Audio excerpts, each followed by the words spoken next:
Bueno, a mí me encanta hablar de empresas fundadas o lideradas por mujeres.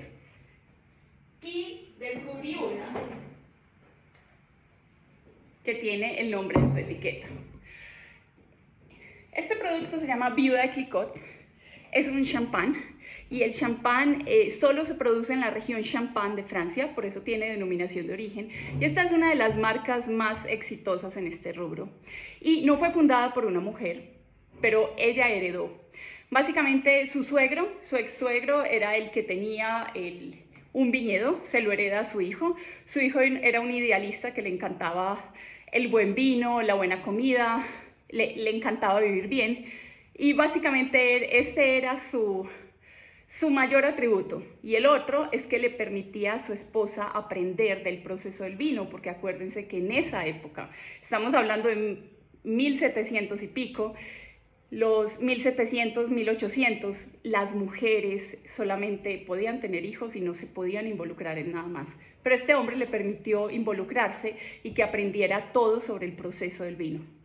En 1772 se funda la empresa, pero en 1805 esta mujer queda viuda a los 27 años y ella hereda el negocio que al principio era del papá, luego de su esposo, y ella lo transforma totalmente. Básicamente en esa época que estaba toda esta guerra napoleónica y este tema entre Rusia y Europa, ella mandaba de contrabando botellas a Rusia y cuando la guerra y el conflicto mermaron, ya tenía un mercado potencial allá. Y básicamente gracias a eso creció y luego se expandió a Europa. Hoy sus principales mercados son Japón, Estados Unidos y realmente es una empresa súper exitosa, vende más o menos 19 millones de botellas al año. Hoy es parte del conglomerado Louis Vuitton, pero regresemos a ella. Ella heredó, tuvo que enterrar a su esposo, tuvo que tomar las decisiones de negocio. Su suegro, que era el dueño realmente del viñedo, le dijo que iba a vender todo y ella suplicó que quería quedarse con el negocio y él le dijo que le daba un par de años si no vendía todo. Y ella logró crear un producto excepcional, crear marketing cuando todavía no se hablaba de marketing, porque en 1810 ella crea un subproducto, que es básicamente lo que hizo fue las mejores botellas, creó un concepto vintage con una producción cristalina excepcional y las vendió a más alto costo. Y todos los años la gente esperaba esa pequeña producción vintage para comprar botellas a alto costo. Es increíble que en esa época esta mujer entendiera la flexibilidad de precios y cómo podías ganarle al mercado. Y unos años después creó el primer blend rosé con uvas de tinto, uvas blancas y en este híbrido creó el rosé, también hay una versión rosada. Entonces era una visionaria. En el libro cuentan algo que es un poco difícil de entender porque ella fue súper empoderada, pero su única hija, no le dejó manejar el negocio, sino solo la casó con un nobiliario, con algún millonario de la época, y no la dejó manejar el negocio. Su negocio fue manejado por hombres que eran sus otros socios.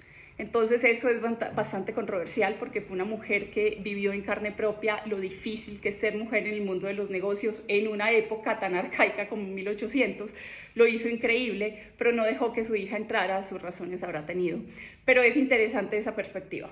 Y algo súper chévere es que en 1986 esta empresa fue vendida al conglomerado Louis Vuitton, que es LVMH, y básicamente el market cap de esta empresa es 353.000 millones y una de las marcas icónicas es Viuda de Clicquot, fundada por hombres, pero llevada al éxito por una mujer, la Viuda de Clicquot, por eso tiene la etiqueta. Y es una historia maravillosa, o sea, realmente esta botella que, a propósito, la etiqueta amarilla nace en 1977 y es un sinónimo de lujo a nivel global y tiene el nombre de una mujer que yo creía que era solamente marketing, pero ha sido una mujer la que lideró la expansión y la producción de este champán. Así que por más mujeres empresarias. Bueno, a mí me encanta hablar de empresas fundadas o lideradas por mujeres. Y hay una que descubrí que fue llevada al éxito por una mujer, pero no la fundó ella. Pero es súper meritoria la historia porque fue en una época donde las mujeres no podían ni decidir. Esta champaña se llama Viuda de Clicquot, es la marca, y tiene el nombre de la viuda que fue la que llevó adelante esta marca, ¿ya? Básicamente esta empresa